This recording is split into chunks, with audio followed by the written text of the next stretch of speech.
What's going on, y'all? It's Greg. Greg said it. Back with another one here.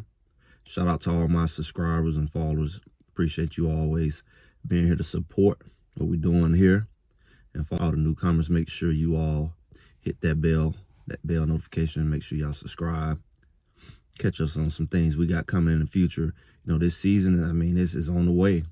I don't like to rush things. I mean, time is moving fast enough. It's already coming up on March, tomorrow. So, you know, spring training is coming, and man, at this pace, it'll be August really, really quick. So I just try to take everything day by day and enjoy the process. And speaking of the process, we all in the process of kind of figuring out what Colorado is going to look like. And I'm going to tell you, I'm one of those guys. I'm not a diehard, and I consider myself kind of knowing. Now, last year kind of threw me for a loop, but I have some things. I'm not a so loose, but I you know, some things, it was some help. But they didn't do all what they should. But, I mean, based off what I'm seeing and the additions they made, I can see why Colorado feel like they're going to do something different this year. And I'll probably be the first to kind of stand on what I believe. And that's the closest to gambling and risk taking I'm getting with this, because yeah, I could be wrong, but I don't feel I am. I know a lot of things can go wrong. The chemistry can go wrong. Injuries can go wrong. I can't say I really know the other teams. And of course, you know, when you with the team, you feel like your team is the team. But I don't know. I just don't know. I just don't. If you got that many teams that has the talent that they have, I'm not talking about talent as far as recruiting. I'm saying just the right combination of talent, then they should be like what Washington and Oregon did last year. Was Washington did. Oregon probably could have did pretty well in the playoff if it was in this extended version of what we're going to see this year. So with that, I thought about, you know, last video we talked about the two biggest new additions. And really those two are including what I'm talking about today, because I want to talk about the three top new impact players on both sides of the ball. So I'm talking about three, and I'm looking at one, just to be fair, one at every level. Now, of course, I feel like the team has a lot of great talent, a lot of potential. The key is potential, but everybody don't have potential. I think Colorado has the potential to be very, very, very surprising, because I think they have a lot of depth in the edge rushing area. The tackle is decent. Maybe they can add a couple pieces, maybe convert some pieces just to clog it up. But I mean, they definitely loaded up in that pass rushing area, which was considered one of their weaknesses last year. And so I think that with that category, I say one of the top three on that defensive side of the ball starting this time. BJ Green. Now, we heard a lot about him and what he, you know, he really, you know, he's not a big name guy. He kind of came in under the radar. He kind of walked on at Arizona State, but he put up great numbers and he led that conference. And that was a strong conference from what we see with the rankings and everything. Now, Arizona State wasn't necessarily a top team, but he was one of those top guys when it came to production in the conference. And he's expected to do some great things. And if he's not sacking, he's hurrying you. Why is that important? Because whoever's on the other side, they're going to wreak havoc. And they're going to be fresh, because we got a lot of depth. So it's not like he got to just be that guy and being a dog tired, you know. So we can keep these guys fresh. And, you know, depending on who's coming on that other side, man, it could be a problem where they got to come see him. And I think he's going to be hungry. And I think that people are not factoring in players like him when they come to this defense, where they think that the defense is just going to continue to not be able to get pressure like last year and still produce what they did with the turnovers and not be able to stop the run. And this is a guy who's proven to be able to do those things at that level. So I think BJ Green is one of those top guys, those top newcomers.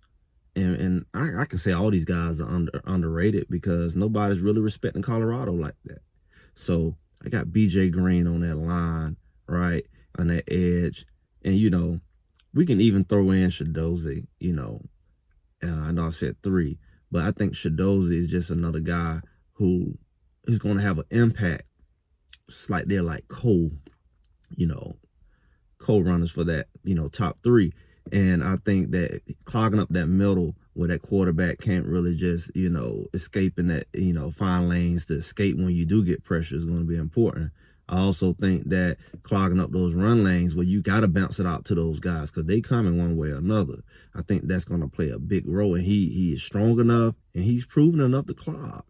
He's going to clog, and that's what we know. And if we can also remember that, another person that we've already talked about, which is Wester, Jalen Wester, and he's that younger brother and linebacker, top rated linebacker in the transfer portal. Again, we've already talked about him. We don't have to go that deep, but very significant part of what's coming in that defense when we talk about newcomers and how that defense is going to look different. I mean, he's a ball hunter. He has a good football IQ. He's going to get to the ball. That helped with the running game as well, which people say that's the weakness. Now, he's not the biggest guy, but he's going to be there. He's going to be where he needs to be, and his rating proves that. He got room to get bigger or whatever, but it's not all about size when you're not in the right place, like I've said 100 times before. And I think for my third pick for the defense, I definitely go with Preston Hodge. And he's another guy who nobody's talking about far as, I guess the hype.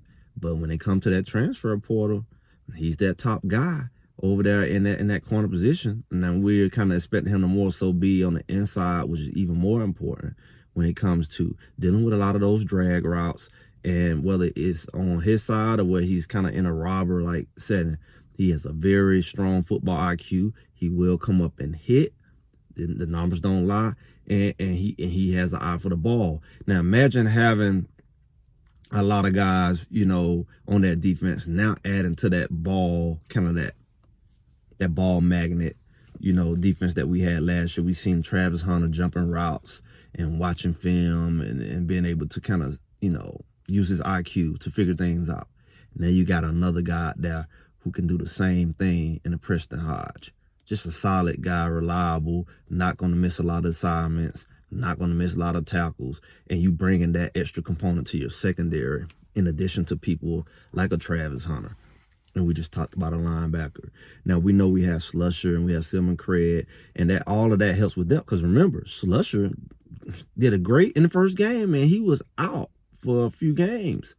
And key games, then he just never really didn't seem to recover. He didn't never play like himself again. Silman Craig had to come in, and Silman Craig had to force his way through that season with a hurt shoulder.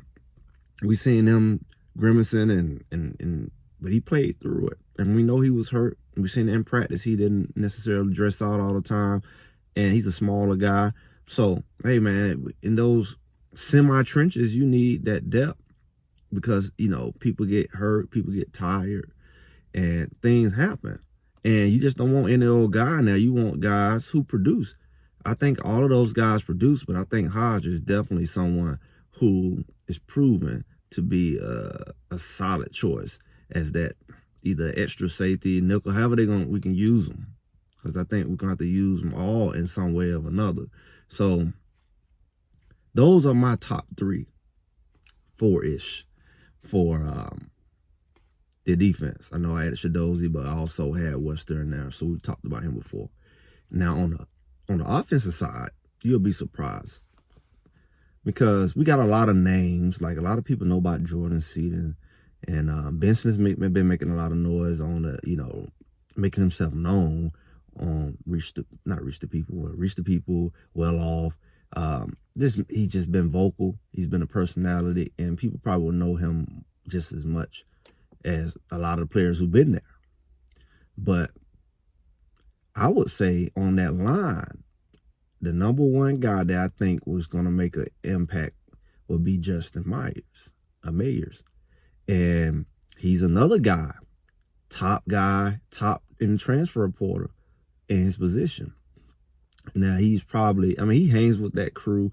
To me, they look a lot alike. I'm still confusing them. Benson and Mayers, they got a similar cut, similar look. I believe that's Mayers. I'm still getting them confused. But they're both key guys. And if I'm not mistaken, I think Benson is trying to shoot for that other guard over there. So they both are shooting to be guards. That's why there people are thinking that Tyler Brown will be a center. But either way, you're gonna need depth because people, like I said, people get rolled up. Whether Tyler Brown beats one for guard or not, everybody's gonna be needed for this season. So Mayers is a guy who's been extremely reliable, and this is why this is important. The biggest issue, if you really pay attention to that line last year, was it did not only collapse around the edge, it was right up the middle. Linebackers blitzing, coming full speed, untouched, hitting Shador right in the mouth. And it wasn't always the tackles. Yeah, they was getting beat to the outside, but he had to step up in that pocket. And if the pocket collapsing in the middle and the outside, he has no chance. But if that middle is strong, at least he can step up in that pocket and complete some passes or even be able to run. And, you know, we have some expectation for our tackles. We have expectation for Seaton and you know, some of the new guys, I think, at Johnson. And well, we don't know what Washington's going to do, but we don't know what Connor's going to do. But if we can have a solid middle core, whether it's a combination of Benson and Myers or Tyler Brown or whoever, if we can have a solid core in that middle of that line, that opens up everything. That's why your run game, everything doesn't work, because they have like their own Shadows over there that's clogging everything up, and everything just have to kind of bounce out, and you see it's collapsing from the outside in. You just contain like a wall.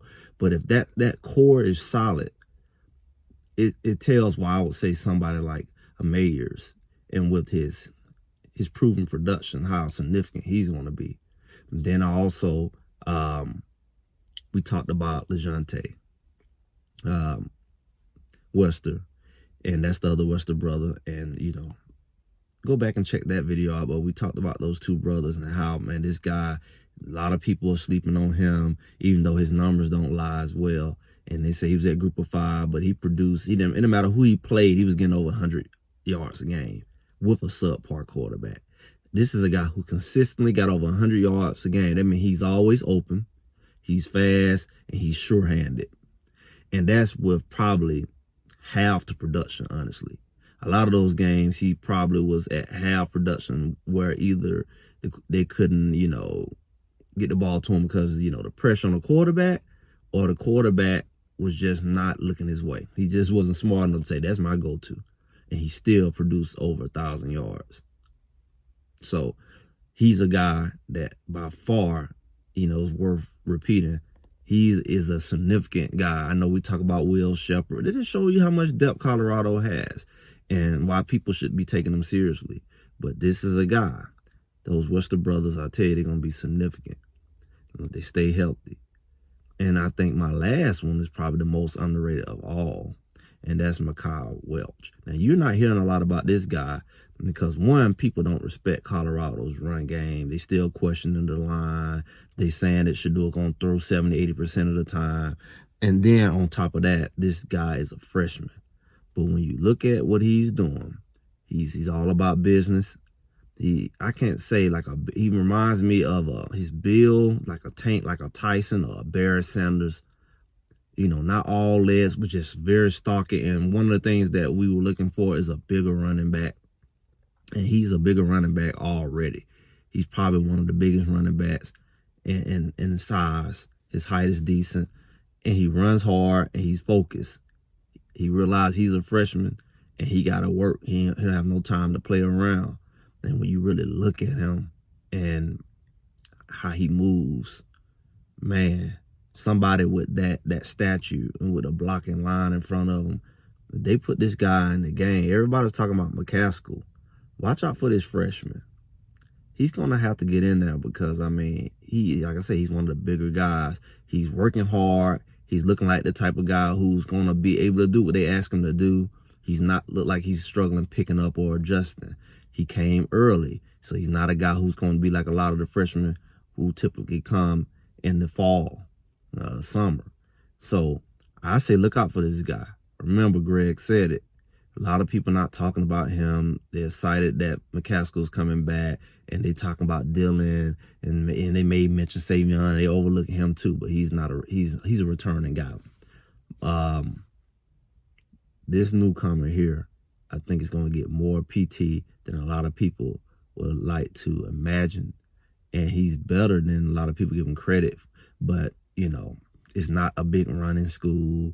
He had a decent ranking, but he's not like the #1. He's not a 5-star, and it's going to work to his favor. It's going to work Colorado's favor because he's going to bring an element of his own to that running game. He's quick, he's strong, and there's a couple other freshmen that are going to be able to help. And I probably need to do something talking about these freshmen that we have. We got a couple more freshmen over there in the receiver that can also get in that backfield. And they're dynamic. And like they said, Coach Prime brought guys that he felt can play right now. He didn't bring a lot of freshman developmental pieces. A lot of these freshmen are going to be able to contribute. Most of them, day one, year one. And a lot of them are here. Now, some are coming. So, y'all keep an eye out for that. Those are my 3 offense, defense, top 3 newcomers that you want to check out. Remember those names. Greg said it, as always. Make sure you like, share, subscribe, and I'll talk to y'all soon.